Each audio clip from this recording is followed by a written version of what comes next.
Assalamualaikum warahmatullahi wabarakatuh. Selamat malam para pemirsa dimanapun saja berada. Saya baca dari suara.com ya, sebuah berita dengan judul Anies Baswedan sindir proyek kereta cepat Jakarta-Bandung. Netizen, halus banget Pak. Suara soreang.id.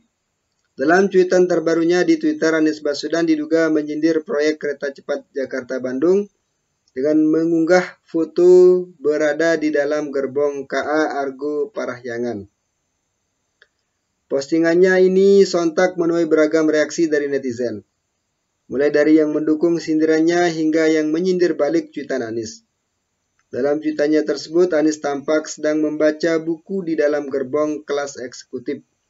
Ia menambahkan betapa nikmatnya berkendara menggunakan KA Argo Parahyangan dengan rute Jakarta-Bandung. Semoga Argo Parahyangan yang menyenangkan ini tetap bisa kita naiki di tahun-tahun yang akan datang, tweetnya. Seperti dikutip dari akun @anisbaswedan pada 22 Januari 2023.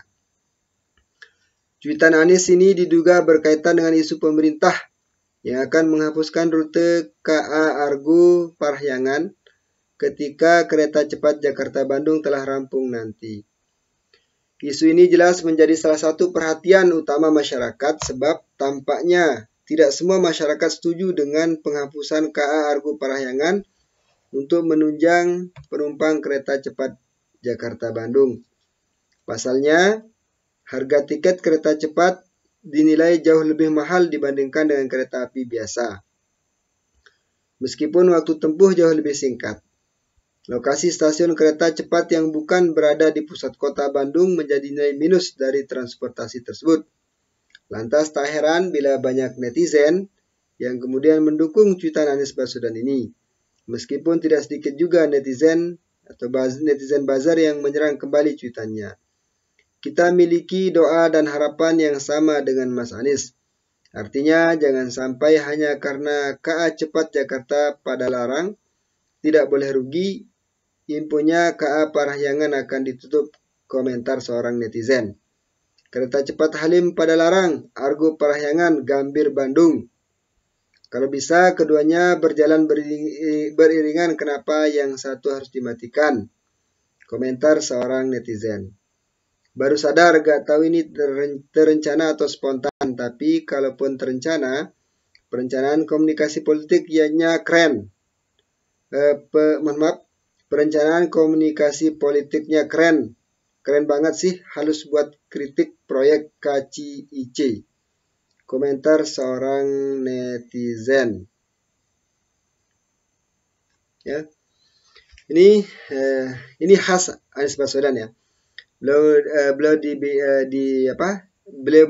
mencitrakan dirinya sebagai seorang yang sopan, santun dalam berbicara, tidak meledak-ledak ya. Berbeda dengan anggaplah kalau kita bandingkan dengan Ruth Stompul misalnya, atau ya si Giring Ganesa yang ketika mengkritik Anies Baswedan juga selalu meletup-letup. Beberapa waktu yang lalu cara mengkritik Anies yang begitu halus ini juga pernah ditunjukkan menunjukkan hal yang sama beberapa waktu yang lalu ketika mengkritik pemerintah yang katanya menganut sistem demokrasi, akan tapi menurut sebagian orang malah level demokrasinya itu turun ya. Indeks demokrasinya menurun. Makanya dengan cara yang sama beliau saat itu mengupload sebuah foto sedang membaca buku dengan judul How Democracy Die. Ya, artinya kurang lebih bagaimana demokrasi itu mati. Nah, kira-kira seperti itu. Nah, hal yang sama juga ditujukan sekarang ketika mengkritik anggaplah ini sebuah kritikan yang harapannya jangan sampai kereta api Argo Parahyangan ini ditutup hanya karena adanya kereta cepat Bandung yang merupakan proyek mercusuar dari pemerintah hasil kerjasama dengan pemerintah Cina. Anggaplah investor dari anggaplah itu adalah investor dari Cina yang katanya biaya untuk naik kereta ini jauh lebih mahal daripada kereta Argo Parahyangan. Di samping itu lokasinya juga tidak strategis, tidak berlokasi, stasiunnya tidak berada di pusat kota Bandung. Sehingga kalau menggunakan kereta api cepat kereta cepat Bandung ini harus naik taksi lagi, ya harus naik taksi lagi dari stasiun menuju kota Bandung. Itu artinya sama saja, ongkos akan lebih mahal, waktu juga yang tadinya 3 jam bisa ditempuh selama 40 menit katanya akan, tapi dari stasiun ke kota Bandung itu membutuhkan ya kurang lebih 2 jam menggunakan taksi, dan itu biayanya mahal sekali. Sehingga itulah yang dikritik oleh rakyat, utamanya bahwa tidak semua setuju dengan proyek kereta cepat Bandung ini. Nah, kritikan Anies Baswedan seperti ini ya, itu mencirikan Anies Baswedan itu sendiri bahwa dia ketika menyatakan ketidaksukaannya dalam sesuatu ya tidak dengan bahasa yang kasar, tidak dengan bahasa yang menghujat, kan, tapi ya dengan ya ini membuktikan kualitas seorang ya. Bagaimana dia membaca situasi, bagaimana dia mengkritik tapi tidak secara frontal, artinya tidak frontal, tidak langsung to the point dengan bahasa yang halus, akan tapi mengena. Nah, dan itu adalah suatu kemampuan yang tidak semua orang memilikinya. Hanya orang spesial, hanya orang pintar, orang cerdas yang bisa jadi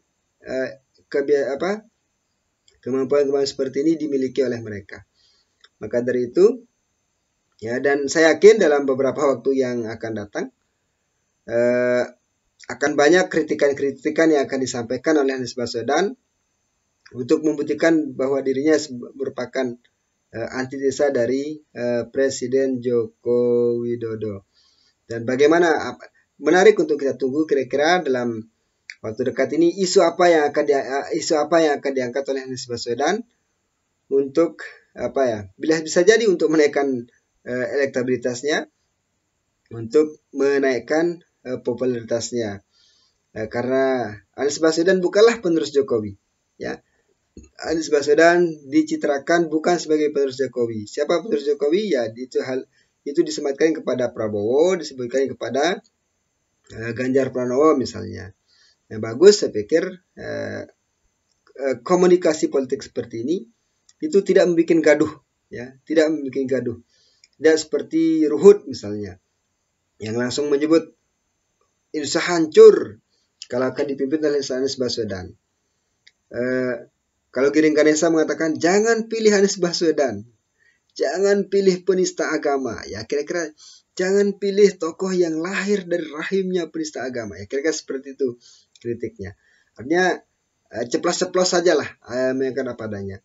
Itu kan sikap-sikap seperti itu tidak jarang bisa menimbulkan menjadi bumerang dan bisa juga menimbulkan antipati kepada diri kita, dari antipati kepada yang bersangkutan, sehingga yang awalnya tujuannya adalah mengkritik untuk menjatuhkan seorang, tapi orang tersebutlah yang diangkat, ya. Justru orang tersebut yang mendapatkan efek positif dari kritikan. Seperti yang saya sampaikan beberapa waktu yang lalu, orang Indonesia itu tidak suka melihat orang yang terzalimi, ya. Meskipun dia salah misalnya, tidak suka melihat orang yang terzalimi. Lihat Ferdy Sambo. Mohon maaf. Siapa yang tidak mengatakan Ferdy Sambo salah? Kan tapi selalu ada saja selalu ada orang yang suka kepadanya. Viral beberapa waktu yang lalu ada seorang perempuan, ya, ibu-ibu paruh baya yang ya kira-kira umurnya 30-35 tahun, yang sangat ngefans sama Ferdy Sambo, yang ingin memeluknya. Nah, itulah hidup di Indonesia, ya. Sebetulnya hidup di Indonesia. Nah, sekali lagi sikap cara Anies Baswedan mengkritik sesuatu itu adalah sangat unik, ya. Dan sekali lagi kita akan menunggu kira-kira di dalam beberapa waktu yang akan datang isu apa yang akan diangkat oleh Anies Baswedan dan bagaimana metode yang akan dia gunakan untuk menyampaikan kritik tersebut. Sekian, Assalamualaikum warahmatullahi wabarakatuh.